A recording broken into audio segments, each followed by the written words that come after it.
আল্লাহ তাআলা ফেরেশতাদেরকে বলবেন খুযুহু ফাগুল্লুহু সুম্মাল জাহিমা সাল্লু, তারে ধর, তারে বান। 40 বছর হায়াত দিছি, 50, 60, 70, 80, 90, 100। কত আলেম ওয়াজ করছে, কত হুজুর বুঝাইছে, মসজিদের খতিব প্রতি জুমায় তারা বুঝাইছে, তাবলিগ জামাত বুঝাইছে, পীর সাহেবরা বুঝাইছে, বক্তারা বুঝাইছে, আলেমরা বলছে, সে কথা তখন শুনে নাই। তাই হে নাকি এখন দুনিয়া আবার যাইয়া ভালো হইতে চায়, তারে ধরো ফেরেশতারা, তাকে জাহান্নামের শিকল দিয়া বেঁধে ফেল। ثم في سلسلة ذرعها 70 ذراعا فاسلكوه, তাকে জাহান্নামের 70 গজ লম্বা শিকল দিয়া বেঁধে সুম্মাল জাহিমা সাল্লু, তার জাহান্নামের মাঝখানে ফেলে দে। ওই ব্যক্তিকে আল্লাহ জাহান্নামে ফেলে দেবেন, কিন্তু জাহান্নামে যাওয়ার পরেও সে চিৎকার দিয়ে আল্লাহ তাআলাকে বলবে, আল্লাহ আখরিজনা আখরিজনা আখরিজনা মিনহা ফাইন উদনা ফাইন্না যালিমুন। কোরআনের আয়াত, ওমা ফাররাতনা ফিল কিতাবি মিন শাই তিবিয়ানান লিকুল্লি শাই। এই কোরআনে আমি সব বলে দিয়েছি, কিছু বাদ রাখি নাই। নবীজি ব্যাখ্যা করে হাদিস আমাদেরকে শুনাইছেন, হাদিস কোরআনেরই ব্যাখ্যা। কবর কেমন হবে, হাসর কেমন হবে, কবরে প্রশ্ন কয়টা হবে, জবাব কি হবে, মিজান কেমন হবে, ফুলসেরাত কেমন হবে, জান্নাত কেমন হবে, হাউজে কাউসার কেমন হবে, জাহান্নাম কেমন হবে, সব আলোচনা কোরআন হাদিসে আছে না নাই? সব ওপেন, গোপন কিছু নাই, সব প্রশ্ন আউট, সব আল্লাহ রাসূল জানাইছে। প্রশ্ন আউট করার পরেও যদি ছাত্র ফেল করে, ওই ছাত্র বড় হতভাগা। ঠিক নয় কি? পরীক্ষার আগে যদি প্রশ্ন জানাইয়া দেয়, উত্তরও জানাইয়া দেয় শিক্ষকে, এরপরও যদি ছাত্র ফেল করে, এই ছাত্রের মতো গদ্যবার আছে কি? আল্লাহ জানাচ্ছে ওই লোকগুলো জাহান্নামে গিয়ে বলবে, রব্বানা আখরিজনা মিনহা, আল্লাহ জাহান্নাম থেকে আমাকে বের করে নাও, আল্লাহ এখানে শাস্তি আমার সহ্য হচ্ছে না, আল্লাহ ফাইন উদনা, আমি ওয়াদা দিচ্ছি তোমার কাছে, যদি এই অপরাধ আমি আর করি, ফাইন্না যালিমুন, ওই 5টা অপরাধ। কয়টা? একটু পরে আমি বলতেছি। এই 5টা অপরাধ যদি আমি করি, ফাইন্না যালিমুন, তাহলে আমি বড় জালেম, তখন তোমার যা শাস্তি মনে চায় দিও, কিন্তু আপাতত আমাকে জাহান্নাম থেকে একটু বের করে আমার দুনিয়ায় পাঠাও। লাভ আছে? জাহান্নামের মাঝে 40 বছর লাগাতার কান্না করবে। তাফসীরে জালালাইন প্রণেতা বলেন 40 বছর লাগাতার চিৎকার দেবে। এ 40 বছরে আল্লাহ জবাবই দেবেন না, কোনো কথাই বলবেন না।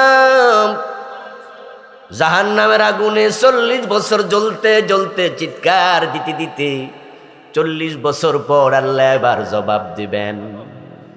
জবাবটা কি? সেটাও কোরআনের আয়াত। আল্লাহ তাআলা বলবে, ইখসাউ ফিহা ওয়ালা তুকাল্লিমুন, তুই জাহান্নামে লাঞ্ছিত অবস্থায় পড়ে থাক, আমার সাথে তোরা কোনো কথা বলবি না।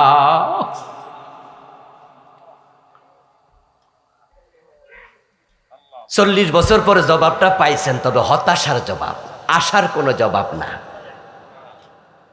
আল্লাহ বলবে কোনো কথাই কবি না, ওয়ালা তুকাল্লিমুনি, আমার সাথে তোদের কোনো কথাই নাই। ওই 5টা অপরাধ কি?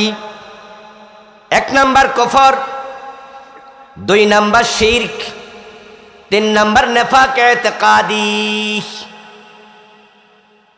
যদি কেউ কুফরে আকবর করে, শিরকে আকবর করে, নেফাক ইতিকাদি করে, তার ঈমানটাই শেষ। قال رسول الله صلى الله عليه وسلم إن العبد لا يتكلم بالكلمة من سخط الله لا يلقي لها بالا يهبي بها في جهنم। বান্দা মাঝে মাঝে এমন কথা বলে একটা কথাতে তার ঈমানটা শেষ হয়ে যায়। এটাকে কোরআনের ভাষায় আল্লাহ বলছে কালিমাতিন খাবিসা। এটা বড় নিকৃষ্ট কথা, যেটা বাংলাদেশে আমরা বলি কুফরি কালাম। এমন কথা মানুষ বলে যেই কথা বলার সময় সে সিরিয়াস ছিল না, হাসতে হাসতে বলছে অথবা এমনে বলে ফেলছে, ভেবে চিনতে সিদ্ধান্ত নিয়েও বলে নাই, কিন্তু কথাটা তো জঘন্য। একটা কথার কারণে আল্লাহ তার জাহান্নামের মাঝখানে ফেলে দেয়। এজন্য দোস্ত, কথা কইতে সাবধান, কাজ করতে সাবধান।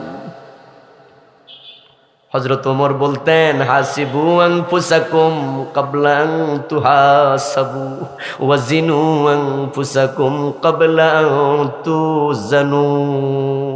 আল্লাহর কাছে হিসাব দেওয়ার আগে নিজের হিসাব নিজে করে নিও। তোমার আমলের ওজন আল্লাহর কাছে হবে, আমলের ওজন ওখানে হওয়ার আগে নিজের আমলের ওজন নিজে করে নিও। কথার ওজন আছে, কাজের ওজন আছে, চিন্তার ওজন আছে। ওয়াকিমুল ওয়াজনা বিল কিসতি ওয়ালা তুকসিরুল মিজান। ওজনে সীমা লঙ্ঘন করিও। সব কিছু ওজন দিও, দেওয়া হবে, ওজন কইরা কাজ করিও। সীমা লঙ্ঘন করিও না। চিন্তার ওজন, কর্মের ওজন, কাজের ওজন, কথার ওজন হিসাব করে চলিও। যারা হিসাব করে চলবে তারাই ডান হাতে আমল নামা পেয়ে বিনা হিসাবে জান্নাত পাবে। এজন্য মানুষ যখন ডান হাতে আমল নামা পাবে না, ফায়ানকালিবু ইলা আহলিহি মাসরুরা, সে একবারে লাফাইতে লাফাইতে আনন্দ চিত্তে ফার্স্ট ক্লাস পাওয়ার পর, এ প্লাস পাওয়ার পর, আমাদের হাই স্কুলের বাচ্চারা যেমন মেট্রিকের রেজাল্ট হলে কেমনে লাফানো শুরু করে, হাসরের ময়দানে ডান হাতে আমল নামা পাইয়া পাবলিক আনন্দে লাফাতে থাকবে, দৌড়াতে থাকবে। সামনে যাকে পাবে তাকে বলবে ফায়াকুলু হাবু মকরাউ কিতাবিয়া, সে বলবে আমার আমল নামা পড়ো পড়ো পড়ো। আপন ভাই বোন আত্মীয় স্বজন বন্ধু বান্ধব হাসরের ময়দানে যারে পাবে তারে বলবে দেখো দেখো, হাবু আসো ইকরাউ পড়ো কিতাবিয়া, আমার আমল নামা। লোকজন বলবে এত সুন্দর আমল নামা ডান হাতে চলে আসলো, জান্নাতের ঘোষণা পেয়ে গেলা, এত দারুণ কেমনে হলো? জবাবে বলবে ইন্নী জানান্তু আন্নী মুলাকিন হিসাবিয়া, আমি জানতাম দুনিয়ায় থাকতে প্রতিটা আমলের হিসাব আল্লাহর কাছে দিতেই হবে, তাই আমি না বুঝে কোনো কথা বলতাম না, কোনো অন্যায় আমল আমি করতাম না। হিসাব ছাড়া চললে উপায় নাই। সামনে নির্বাচন আসতেছে, দেখবেন যে নির্বাচনের আগের রাতে কিছু লোক আছে নিজেরে বিক্রি করে দিব। ওদের হিসাব টিসাব নাই, হের ওজন কি হে জানেই না, বুঝেই না, মাত্র 500 টাকা দিলে ভোট বিক্রি করবে, এমন কিছু লোক আছে না নাই? বরং নির্বাচনের আগের রাত অনেকে দরজা খুইলা ঘুমায়, আবার অনেকে মোমবাতি জ্বালায় রাখে, ঘুমায়ও না। হ্যাঁ, এ চিন্তায় থাকে যে আইব তো। হ্যাঁ, বাড়িতে টর্চ লাইট দেখলে মাশাআল্লাহ আইছে রে, আইছে, বউরে কই যে আইছে। উদ্দেশ্য ভোটে বিক্রি করবে, সে অপেক্ষায় আছে কে 1000 করে টাকা দিবে। 500 টাকা 1000 টাকার ভোট বিক্রি করে এমন লোক কি মনোহর দিতে নাই? আচ্ছা বলুন তো, যে আপনি নিজেকে বিক্রি করে দিলেন 500 টাকার কাছে, টাকা যাবে দে ভোট সে পাবে। এখন আপনি যে ভোট তারে দিলেন সেই লোক সৎ কিনা, লোকটা ভালো কিনা, লোকটা যোগ্য কিনা, লোকটা কোরআনের পক্ষে কিনা, কিচ্ছু ভাবলেন না, টাকার কাছে বিক্রি করলেন। এবার বলুন তো আপনার বিবেক আছে না বিবেক মরে গেছে? বিবেক মরে গেছে। এই এলাকায় যে ছোট্ট ছাগল বাজারে বিক্রি হয়, ছাগলের দাম কম হইল কত? কন না একটা আন্দাজে কন। 8-10 হাজার টাকার নিচে ছাগল আসেনি? 5,000-এর নিচে মনে ছাগলের 2200 পাবেন। আর আপনি যে 1000 টাকা বিক্রি করে দিলেন, তাহলে আপনার দাম ছাগলের চেয়ে বেশি না কম? টাকায় বিক্রি তো মানুষ হয় না, টাকায় বিক্রি হয় পশু। তুমি একটা পশু, তুমি পশু। উলাইকা কাল আনআমি বাল হুম, তুমি আরো নিচে নেমে গেছো। আমার প্রিয় ভাই সাবধান, যে ব্যক্তি কুফর করবে, শিরিক করবে, নেফাকে ইতিকাদি করবে, তার ঈমান আমল সব শেষ। এই কাদিয়ানির সব শেষ, কারণ তারা কুফর করেছে। কুফরটা কি? কুফর হলো আল্লাহর কোরআনের কোনো বিষয়ের সাথে দ্বিমত করা, হোক সেটা সবটা অথক একটা। কথা বুঝিয়েন, 10 লাইনের অঙ্ক, 10 লাইনের অঙ্ক, আপনার 9 লাইন ঠিক হয়েছে, 1 লাইন ভুল হয়েছে, আপনি পাবেন 0। যার 10 লাইনে 10টা ভুল, সে কত? ইয়েস। পুরা কোরআন যদি কেউ না মানে সে কাফের। যদি কেউ বলে আমি সব মানি, 1 অক্ষর মানি না, তুমি 1 অক্ষর না মানলে তুমিও কাফের। আর যে ব্যক্তি কোরআনের সাথে দ্বিমত করবে সে শেষ। ঈমান কি? ঈমান বুঝলে কুফর বুঝার সহজ। ঈমান হচ্ছে হুয়া তাসদীক বিমা জাআ বিহিন নবী সাল্লাল্লাহু আলাইহি ওয়াসাল্লাম মিন ইনদিল্লাহ। আল্লাহর পক্ষ থেকে প্রিয় নবী যে কিতাব এনেছেন, এটার উপরে পুরা বিশ্বাসের নাম হলো ঈমান। বিসমিল্লাহর বা থেকে মিনাল জিন্নাতি ওয়ান নাসের সিন পর্যন্ত যাহা আছে সবটাকে একসাথে মানতেই হবে। কাদিয়ানি সবটাই মানে ইল্লা আরবাআতা আহরুফ, 4টা হরফ ব্যতীত, খা, আলিফ, তা, মিম। তাও আবার এটা বলে না যে 4 অক্ষর মানি না, 4 অক্ষরকে তারা ভুল ব্যাখ্যা করে মানতে চায়। তার আল্লাহর কোরআনের সকল বিধান মানে, শুধুমাত্র বিশ্ব নবী, শেষ নবী, খাতামান নাবিয়্যিন, এটা তারা মানে না। তাদের বক্তব্য হলো মুহাম্মদ ইবনে আব্দুল্লাহ, মুহাম্মাদুর রাসূলুল্লাহ বড় নবী, বড় রাসূল, কিন্তু তিনি শেষ নবী নন। নাউজুবিল্লাহ পড়েন। এজন্য গোলাম আহমদ কাদিয়ানকে তারা নবী বলে। গোলাম আহমদ কাদিয়ানকে নবী বলে কোরআনের 4টা অক্ষরকে অস্বীকার করে একটা মেসেজকে বাদ দিয়া কাদিয়ানীদের ঈমান শেষ হয়ে গেল। আপনাদের কাছ থেকে একটু জবাব চাইবো, আওয়াজ দিয়ে বলুন, কাদিয়ানীরা মুমিন না কাফের? তারা আল্লাহর আইন মানে না, কয়টা বিধান, কয়টা মানে না? একটা। কয়দিন আগে তো ঢাকায় বিশাল সম্মেলন হলো না, খতমে নবুয়তের, লাখ লাখ আলেম সোহরাওয়ার্দী উদ্যানে সে সম্মেলনে একসাথ হয়েছেন। আমার মনে হয় এই নরসিংদী থেকেও গেছে। আচ্ছা, ওখানে দেখলাম যে ডজন ডজন বক্তা, বড় বড় আলেমরা, লক্ষ মানুষের সামনে তারা বক্তৃতা দিয়েছে। সবার বক্তৃতার আলোচ্য বিষয় একটা, কাদিয়ানীদেরকে রাষ্ট্রীয়ভাবে অমুসলিম ঘোষণা করতে হবে, করা হবে না। কি ছিল? রাষ্ট্রীয়ভাবে তাদেরকে অমুসলিম ঘোষণা করতে হবে। এই দাবিটা জানাইছে কার কাছে? ডক্টর মোহাম্মদ ইউনূসের কাছে, যেহেতু এখন বর্তমানে উনি প্রধান, রাষ্ট্রের প্রধান। এর আগে দাবি জানাইছে কার কাছে? শেখ হাসিনার কাছে। এর আগে দাবি জানাইছে কার কাছে? খালেদা জিয়ার কাছে। এর আগে দাবি জানাইছে কার কাছে? এরশাদের কাছে। অর্থাৎ এই কাদিয়ানীদের বিরুদ্ধে খতমে নবুয়তের আন্দোলন চলমান একটি প্রক্রিয়া। আপনাদের কাছে আমার প্রশ্ন, সরকার তাদেরকে কাফের ঘোষণা করছে? করে নাই। কেন করে নাই? কারণ জাতীয় পার্টি ভাবছে ওদেরকে রাষ্ট্রীয়ভাবে কাফের ঘোষণা করলে আন্তর্জাতিক চাপ আসবে, অথবা তারা আমার বিপক্ষে চলে যাবে। আওয়ামী লীগ ভাবছে যে কাদিয়ানি যারা, তার সংখ্যা যদি বাংলাদেশে 50 লাখ হয়, আমরা জানি না সংখ্যা কত, হোক না 10 লাখ, 20 লাখ, 30 লাখ। এখন যদি আওয়ামী লীগ ওদেরকে কাফের ঘোষণা করে, এই 30 লাখ তাদের পক্ষে যাবে না বিপক্ষে? একই চিন্তা করছে বিএনপি, একই চিন্তা করছে জাতীয় পার্টি, সব সরকার। এখন ডক্টর ইউনূসের কাছে আমরা দাবি জানাইলাম, ডক্টর ইউনূস নিজে কি ফাঁকা মুসলমান? তো এর কারে কাফের ঘোষণা করবে?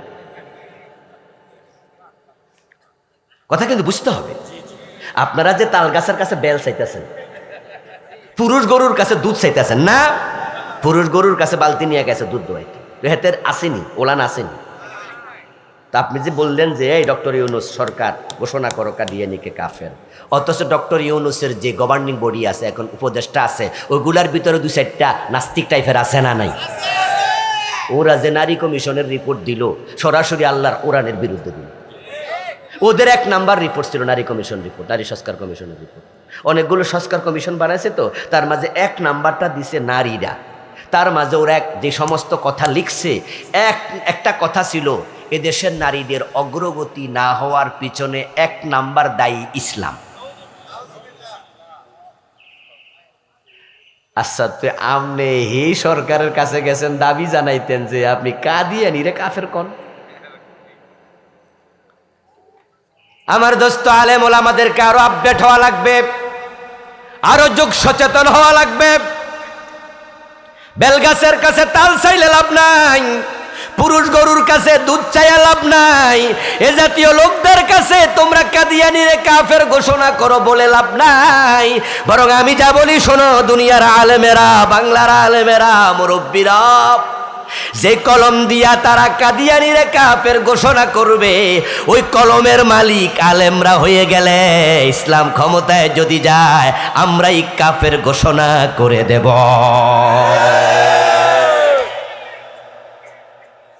যেই কলম দিয়া এরা কাফের ঘোষণা করব, কলমের মালিক হয়ে যাও। যদি ইসলাম আলারা ক্ষমতা যায়, দাবি তো আর জানানো লাগবে না।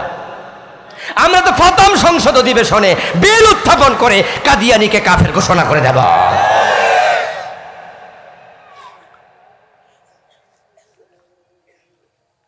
অথচ ইসলাম ক্ষমতা নেয়ার ব্যাপারে অনেক আলেমের কোনো ভূমিকাই নাই।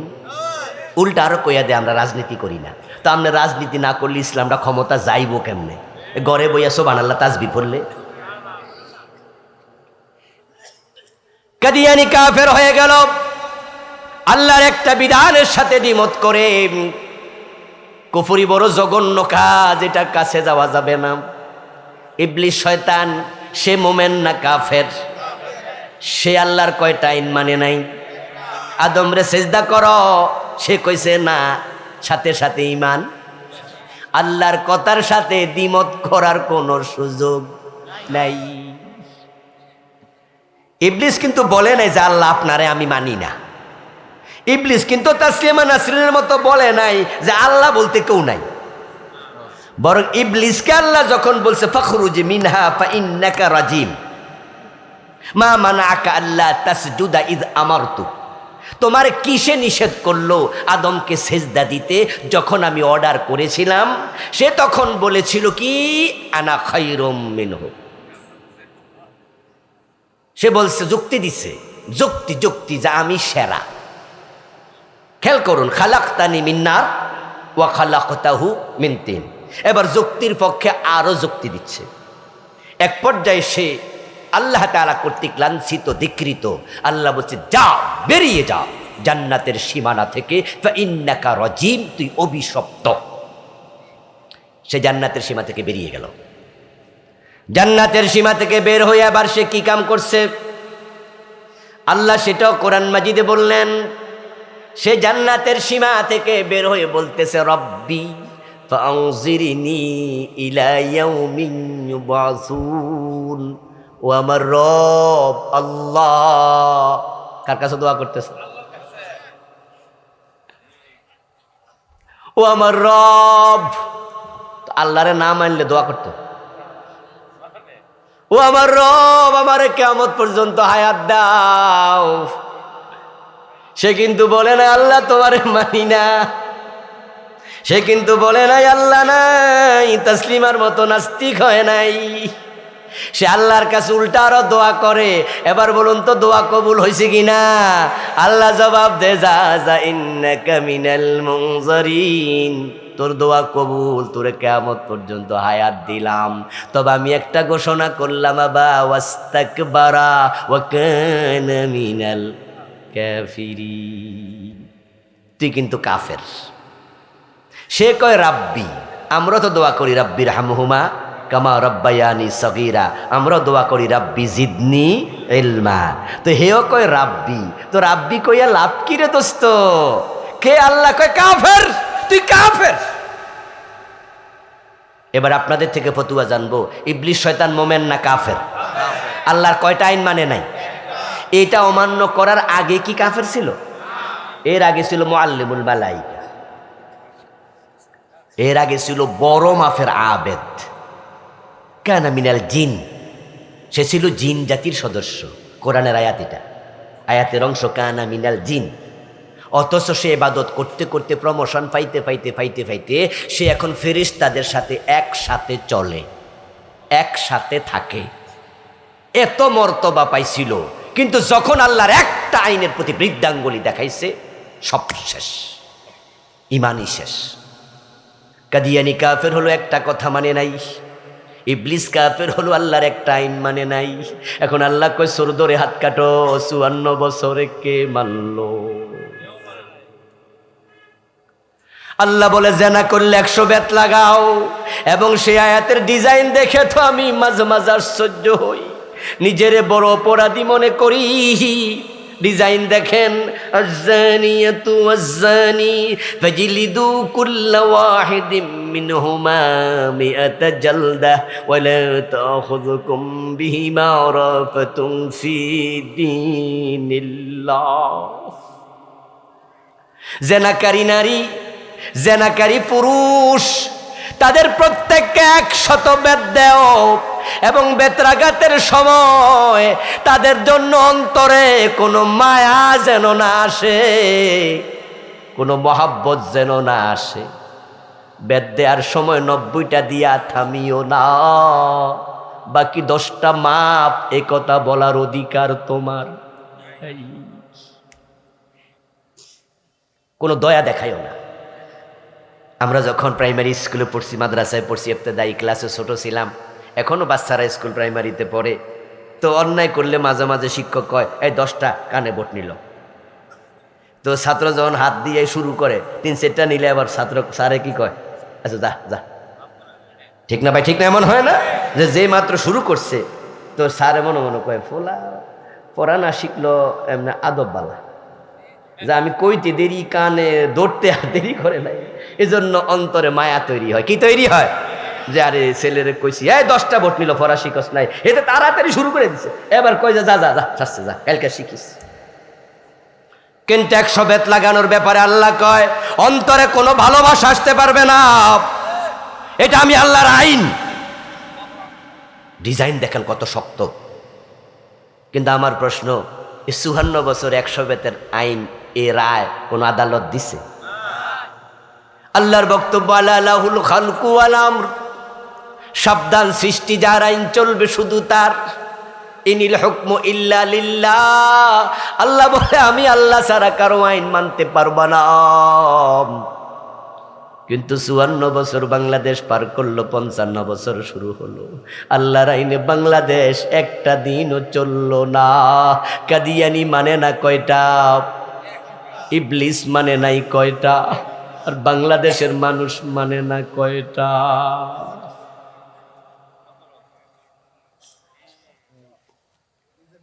তো কাদিয়ানি রে কাফের ঘোষণার লাইগা সব দল বাইন্দা চলে যান, নিজের খবর কি?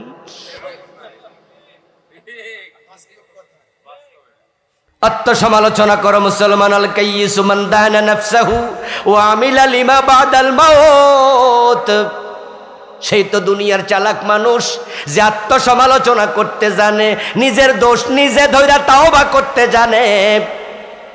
এতদিন আমরা মানি নাই আল্লাহর দিন, বাংলাদেশে কত বিধান বাদ দিছি, আল্লাহর কাছে আমরা তাওবা করতে চাই। কিছু লোক আমরা বলে যাচ্ছি, কয়ে যাচ্ছি, হয়তো আল্লাহ আমাদেরকে ছেড়ে দেবেন, কারণ আমরা যারা মানে না, আমরা তাদের পক্ষে নাই, আমরা মানাতে চাই। কিন্তু এবার সুযোগ আসতেছে বাংলাদেশে, 54 বছর পরে সুযোগ আল্লাহ দিছে। এবার যদি আমরা মাথা তুলে দাঁড়াতে পারি, হতে পারে আগামীর বাংলাদেশ ইসলামের বাংলাদেশ হয়ে যাবে। সুযোগ এবার আসতেছে, কাজে লাগাইতে হবে। আমরা অতীতের সকল পাপের এবার কাফফারা দিতে চাই, আগের পাপ থেকে এবার তাওবা করতে চাই। তাওবা মৌখিক হয়, তাওবা আমল দিয়ে হয়। আমরা মৌখিক তাওবার সাথে আমলের তাওবা করতে চাই। এবার দলমত ভুলে যেতে চাই, মাসলাক ভুলে যেতে চাই। আপনার পাস করলি, আমার এক করলি। আপনি কিয়াম করেন, আমি কিয়াম করি না। আপনি মাযহাব মানেন, আমি মাযহাব মানি না। এই দেশে হানাফি আছে, আহলে হাদিস আছে, কিয়ামি আছে, লা কিয়ামি আছে, বুকে হাত বাঁধা আছে, নাভিতে হাত বাঁধা আছে, জোরে আমিন বলা আছে, আস্তে আমিন বলা আছে। মাসলাক যার যার, ইসলাম সবার।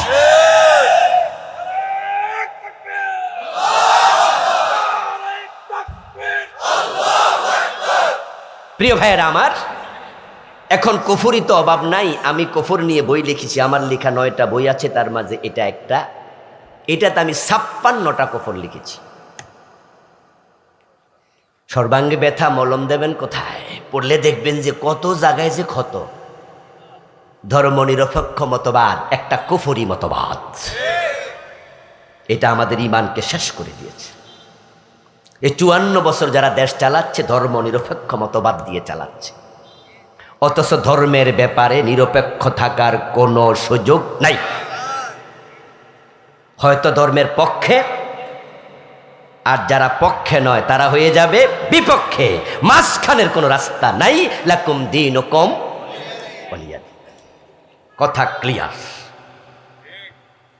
নিরপেক্ষ মানে যার কোনো পক্ষ নাই। আচ্ছা, ধর্মের কথা উঠলে পক্ষ নাই বলার সুযোগ আছে?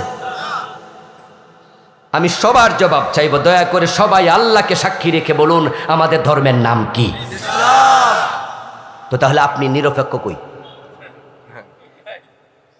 নিরপেক্ষ কই আপনি? যদি হিন্দু থাকতো সে কি বলতো তার ধর্মের নাম ইসলাম? সে বলতো তার ধর্মের নাম কি? হিন্দুজম, হিন্দু। খ্রিস্টান হলে সে বলতো খ্রিস্টান। তখন আপনি মুসলমান হয়ে আপনি নিরপেক্ষ কেমনে? এটা হলো ধোকাবাজি, এটা চালবাজি, এটা ভণ্ডামি। ইন্ডিয়া সাপোর্ট পাওয়ার জন্য, আমেরিকার একটু নেক নজরের জন্য বুঝায় যে আমরা কিন্তু ইসলামের পক্ষে ক্ষোভ নাই, হালকা হালকা আছে। মানে একবারে বিপক্ষে না, বিপক্ষে কয় না, কয় নিরপেক্ষ।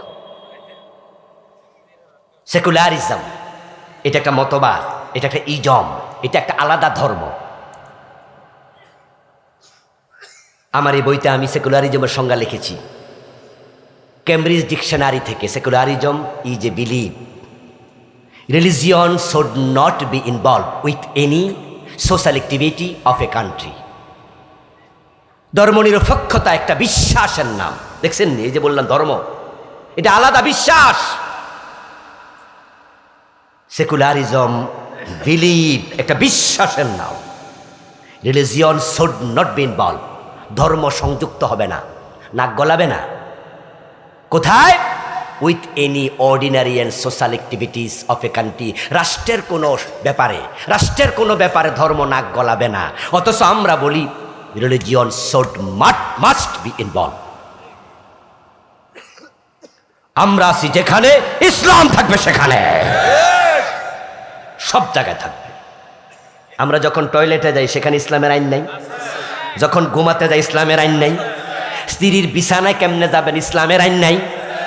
আপনি থুতু কেমনে ফেলবেন ইসলামের আইন নাই? তো রাষ্ট্র চালাবেন ইসলাম নাই? কয় কিরে, কয় কিরে। কুফরি বড় জঘন্য, চিনবেন জানবেন। অনেকে বলবে আল্লাহ আমি জানি না এটা কুফর, এটা শিরিক, কোরআনে এটা আছে। মুশরিকরা বলবে ওই যে বন্ড পীরের পায়ে সেজদা মারছে, আল্লাহ যখন বলবে ও মিয়া নামাজ পড়ছো সব বাদ, রোজা রাখছো সব বাদ, কারণ তুমি তো শিরিক করছো, তখন সে বলবে আল্লাহ আমি তো শিরিক করি নাই। কোরআনে আল্লাহ কি বলে শুনুন, তারা তখন বলবে আল্লাহি রব্বিনা মা কুন্না মুশরিকিন, আল্লাহ তোমার কসম আমি মুশরিক ছিলাম না। দেখছেন, আল্লাহ নবীজিকে বলছে উনজুর কাইফা কাযাবু আলা আনফুসিহিম। হাফেজ তো এখানে আছে মনে হয়, হাফেজ টাফেজ আসেনি? দুই একজন হাত তোলেন দেখি, হাফেজারা দেখি কেমন হাফেজ এখানে মনে হয় আছে। ওরে বাবা, এখানে তো অভাব নাই। আল্লাহ এই হাফেজদেরকে হাসরের ময়দানে তাদের বাবার নূরের তাজ দিতে পারে এমন আলেম হিসাবে কবুল করো। ঘরে ঘরে হাফেজ আল্লাহ তুমি দান করো, বলেন আমিন। আমাদের সন্তানদেরকে আল্লাহ হাফেজ বানাও, আলেম বানাও, আমাদেরকে আলেমের নানা আলেমের দাদা বানাও, বলেন আমিন। আলহামদুলিল্লাহ। আল্লাহ বলবে কাইফা কাযাবু আলা আনফুসিহিম, এই মুশরিকগুলা কেমনে মিছা কথা কইতাছে নিজের ব্যাপারে। হে পীরের পায়ে সেজদা মারছে, হে কবলে হে শিরিক করে নাই। আসলে ব্যাপার কি জানেন, কিছু ব্যাপার হবে তারা আল্লাহকে ফাঁকি দিতে চাইবে, এজন্য মিথ্যা বলবে। আর কিছু ব্যাপার হবে পীরের পায়ে সেজদা দেয়া যে শিরিক, এই এলেমটাই তার ছিল না। কারণ ভণ্ড পীররা কি বলে জানেন, ভণ্ড পীররা বলে যে পীরের পায়ে যে সেজদা দেয় এটার নাম সেজদায়ে তাজিমি, আর আল্লাহরে যেটা দেয় এটা হলো সেজদায়ে তাআব্বুদি। ওরা সেজদারে মাঝখান দিয়ে কোপ মাইরা কখনটা করছে, 2 খণ্ড, মানে 2 ভাগে ভাগ করছে ওরা। এবং যুক্তি দেয় তাদের বন্ড মুরিদ, পীর বন্ড মুরিদদের কাছে, যে যদি আল্লাহ ছাড়া অন্যকে সেজদা দিলে মানুষ ঈমান হারাতো, মুশরিক হতো, তাহলে ফেরেশতারা যে আদম নবীরে সেজদা দিছে, দেখছেন নি কি ফেস লাগাই দিছে। মুরিদ তো কয় কথা তো ঠিক, কারণ যদি আল্লাহ ছাড়া অন্যকে সেজদা দিলে শিরিক হয়, যেটা শরীয়তের মৌলবীরা কয়, তো তাইলে ফেরেশতারা তো মুশরিক, ফেরেশতারা তো আদম রে সেজদা দিছে। তখন মুরিদরা কয় ও মা গো, আমাদের হুজুরে না ঠিক। তখন তারা বলে শরীয়তের মৌলবীরা বোঝে না, এটা সেজদায়ে তাআব্বুদি না, এটা সেজদায়ে তাজিমি, কোনো অসুবিধা নাই। তখন ওই ভণ্ড পীরের কথায় মুরিদ বুঝতেই পারে নাই ইসলামে যে সেজদায়ে তাজিমি বলতে কিছু নাই। প্রশ্ন হতে পারে তাহলে আদম আলাইহিস সালামকে ফেরেশতারা দিল, সেটার ব্যাখ্যা কি? উত্তর হলো ফেরেশতাদেরকে আদমকে সেজদা দেওয়ার জন্য আদেশ করেছে কে? তো তুমি যে সেজদা নিলা, কি লগে কি মিলাইলা, তো তোমারে সেজদা দিতে আল্লাহ কই কইছে? কথা বোঝেন নাই? কারণ ফেরেশতাদেরকে তো কে বলছে, তো তুমি নিলা কেন, তোমারে দিতে কইছে কই? আমি আর একটা প্রশ্ন করি, দেখেন ও ভণ্ড পীর উত্তর দাও। মেসেজগুলো চলে যাবে ভিডিওর মাধ্যমে সবার কাছে। যদি এই আয়াতের দলিল দিয়া পীর হইয়া মুরিদের সেজদা নেয়া জায়েজ হতো, আবু বকর ওমর এই আয়াত তোমার আগে পড়ছে, মা আয়েশা, মা সালমা, উম্মু সালামা, রাসূলের স্ত্রীরা, হযরত ফাতেমা এই আয়াত আমাদের আগে পড়ছে। উনারা নবী মুহাম্মদকে সেজদা দিছে কয়দিন?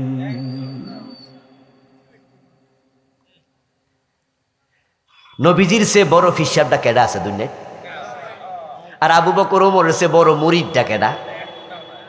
তো যদি এই আয়াতের দলিল দিয়া পীর হইয়া মুরিদের সেজদা নেয়া জায়েজ হতো, সাহাবারা তো নবীজির সেজদা দিয়া আঙ্গুল ক্ষয় করে ফেলতো, ঠিক কি না? কিন্তু আবু বকর কি রাসূলকে একটা সেজদা দিছে? রাসূলকে কোনোদিন বলেছেন যে এই আয়াত যেহেতু আছে আমার সেজদা দাও? তো তুমি কিসের লগে কি লাগাই না? হাসরের ময়দানে বলবা আল্লাহ আমি জানি না, আমি জানি না, এটা কুফর, এটা শিরিক। আচ্ছা জানি না কইলে আল্লাহ বলবো ঠিক আছে, ব্যস্ত ছিলা তো, বৌজি ফলা মাইয়া লইয়া, লেখাপড়া ছিল, এরপরে তুমি ডাক্তার ইঞ্জিনিয়ার মানুষ এবং তুমি নেতা মানুষ, রাজনীতি লইয়া ব্যস্ত ছিলা, জানতে পারো না শিরিক কারে কয়, কুফর কারে কয়, ঠিক আছে যাও বেহেশতে চলে যাও, ঠিক না? এত সোজা, এত মাগনা। এলেম শিখা নফল না ফরজ? কোরআনের প্রথম আয়াত ইকরা বিসমি রাব্বিকাল্লাযী, জানি না শব্দের কোনো দাম নাই। বোতলে বিষ আছে আপনি জানতেন না, আপনি শরবত মনে করে খাইছেন, কোনো অসুবিধা নাই, ঠিক না? খাইয়াছেন, জানি না কোনো দামই নাই, খাইলবেন আর মরবেন, জানি না খাইলেও মরবেন। শিরিক কুফর, জেনে করলো শিরিক, জেনে করলো কুফর, না জেনে করলো কুফর। এজন্য এলেমের কোনো বিকল্প নাই। তলাবুল ইলমি ফারিদা আলা কুল্লি। শিরিক নিয়ে লিখেছি এই বইটা, এই বইয়ের মাঝে আমি 29টা শিরিক লিখছি। কত আলেমকে দেখি আল্লাহ আল্লাহ আল্লাহ আল্লাহ ক্ষমা করো, আরে শিরিক বন্যার পানির মতো ঢুকেছে। আলেমকে দেখি শিরিক করে, মাহফিলে এসে দেখি শিরিক শিখায় মানুষকে। বক্তা বলছে আল্লাহর ধন রাসূলকে দিয়া আল্লাহ গেছে গায়ে বইয়া। এখন রাসূলের দন আবার খাজা লইয়া শুইয়া আছে আজমিরে, কেউ ফিরে না খালি হাতে। খাজা বাবার দেখছেন নি কেমনে কুফর আর শিরিক প্রচার করতেছে। ফলাফান পরীক্ষার আগে দিয়া গেছে হুজুরের কাছে, হুজুর সামনে পরীক্ষা, একটু দোয়া করে দেন। হুজুর কয় আর মিয়া ঠিক আছে বাবার কাছে ল। পরে 4-5টা ফলাফান লইয়া মাজারে গেছে, মাজারে যাই আবার ভিডিও করতেছে। হুজুর কইতাছে বাবা ফলাফানের পরীক্ষা, ফলাফান এসে একটু পাশ করাই দিয়েন। মরা ফিরে বলতেছে আস্তাগফিরুল্লাহ। হুজুর ওয়াজ করতেছে, ওনার পীর সাহেব নাকি গায়েব জানে, অথচ গায়েবের মালিক কে? আরে শিরিক কত ভাবে যে ঢুকছে, কত জায়গা দিয়ে ঢুকছে, কত পয়েন্টে ঢুকছে, কোনো হিসাব নাই। বন্যার পানির মতো, বর্ষাকালে যেমন পানি খালে পাওয়া যায়, বিলে পাওয়া যায়, সাগরে পাওয়া যায়, আসমানে পানি, জমিনে পানি, গর্তে পানি, রাস্তার মাঝখানে গর্ত, এটা তো পানি। বাংলাদেশে শিরকের অবস্থা তাই। আর যে এলাকায় ভণ্ড পীরের মাজার আছে সেখানে তো শিরকের বাজার মিলে গেছে। আমার বইগুলো ড্রাইভার সাহেবের কাছে আছে, যাই সবাই নিবেন একটা একটা করে, এই শিরকের বইটা বিশেষ করে পড়বেন, দিবেন। মা বোনেরা কত শিরিক করতেছে, না জেনে চলছে শিরিক। কত লোক পীরের কাছে যাইয়া, গণকের কাছে যাইয়া আঙ্গুল দেখায়, আর আঙ্গুল দেখে বেড়া কয় সামনের মাসে বিপদ আছে। ওই বেটা তুই জানোস কেমনে? 1 সেকেন্ড পরে কি হবে জানে কে? এই যে আমাদের কয়দিন আগে নরসিংদী একটা বড় ভূমিকম্প হয়ে গেল, ধাক্কাটা আরেকটু জোরে লাগলে কি হইতো? উপায় ছিল না তো। কিন্তু বলুন তো, এই যে নরসিংদী ভূমিকম্প হয়েছে, এই এলাকার পীর সাহেব হুজুরটা টের পাইছে আগের দিন? আচ্ছা আগের দিন না পাক, ওই দিন তো পাইছে 10 মিনিট আগে। দুনিয়ার কেউ পায়? 1 সেকেন্ড পরে কি হবে পীর সাহেব জানে কেমনে? গণক জানে কেমনে?